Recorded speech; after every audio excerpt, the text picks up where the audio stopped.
ప్రత్యక్ష దైవమైన తిరుమల శ్రీవారి దర్శనానికి వచ్చే భక్తులు సాంప్రదాయంగా స్వామివారి దర్శనం తర్వాత తిరుచానూరు పద్మావతి అమ్మవారిని దర్శించుకోవడం ఆనవాయితీగా మారిందండి. ప్రతినిత్యం కూడా తిరుచానూరు అమ్మవారి దర్శనానికి సుమారు శుక్ర, శని, ఆదివారాల్లో అయితే 30,000 పైచిలకు భక్తులు అమ్మవారిని దర్శించుకుంటుంటారు. మిగతా రోజుల్లో సోమవారం నుంచి గురువారం వరకు కనీసం 22,000 నుంచి 25,000 మంది భక్తులు తిరుచానూరు పద్మావతి అమ్మవారిని దర్శించుకుంటున్నారండి. కానీ తిరుచానూరు అభివృద్ధి పైన టీటీడీ దృష్టి సారించాలని చెప్పి విజ్ఞప్తి చేస్తున్నా. అందులో ప్రధానంగా 30,000 మంది భక్తులు వచ్చే తిరుచానూరులో భక్తుల సౌకర్యార్థం ఖచ్చితంగా శ్రీ పద్మావతి వైకుంఠం క్యూ కాంప్లెక్స్, ఏదైతే తిరుమల కొండ మీద వైకుంఠం క్యూ కాంప్లెక్స్ లో భక్తులు ఎండకి వానకి ఇబ్బంది పడకుండా లోపల ఉంటారో అదే తరహాలో పద్మావతి క్యూ కాంప్లెక్స్ కట్టి ఆ 20-30,000 మంది వచ్చే భక్తులని ఆ క్యూ కాంప్లెక్స్ లో ఉండేలా చర్యలు చేపట్టాలండి. రెండవ అంశం వచ్చి వెహికల్ పార్కింగ్ అండి. తిరుచానూరుకి దాదాపు 100 వాహనాలు ప్రతిరోజు కూడా వస్తూ ఉంటాయి. ఆ ముఖద్వారం నుంచి తిరుచానూరు అమ్మవారి ఆలయానికి వెళ్ళాలంటే అనేక ఇబ్బందులు.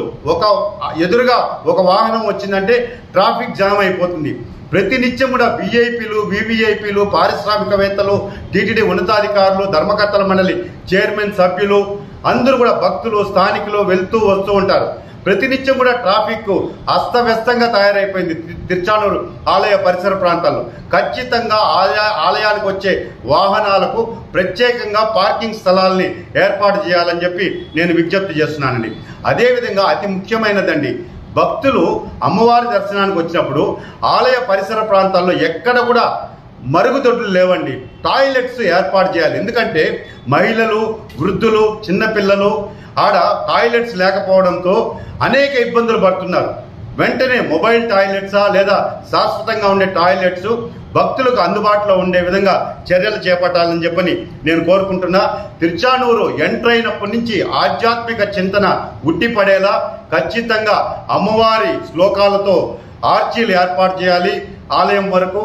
అదేవిధంగా రోడ్డు విస్తరణలో ఏదైతే భూములు కోల్పోతారో వాళ్ళకి ఖచ్చితంగా కాంపన్సేషన్ ఇచ్చి ఆ కోల్పోయిన ప్రతి కుటుంబంలో ఒకరికి టీటీడీలో ఉద్యోగం ఇచ్చేలా ధర్మకర్తల మండలి చైర్మన్, సభ్యులు చొరవ తీసుకొని అధికారుల సమన్వయంతో ఎవరైతే తిరుచానూరు స్థానికులు ఉన్నారో వాళ్ళతో సమావేశమై చర్చించి వాళ్ళని అన్ని విధాలా ఒప్పించి తిరుచానూరు ఆలయ అభివృద్ధికి శ్రీకారం చుట్టాలని చెప్పని నేను ఒక అమ్మవారి శ్రీవారి భక్తుడిగా టీటీడీ చైర్మన్ గారికి, ఈఓ గారికి, అడిషనల్ ఈఓ గారికి, తిరుపతి జేఈఓ గారికి విజ్ఞప్తి చేస్తున్నానండి.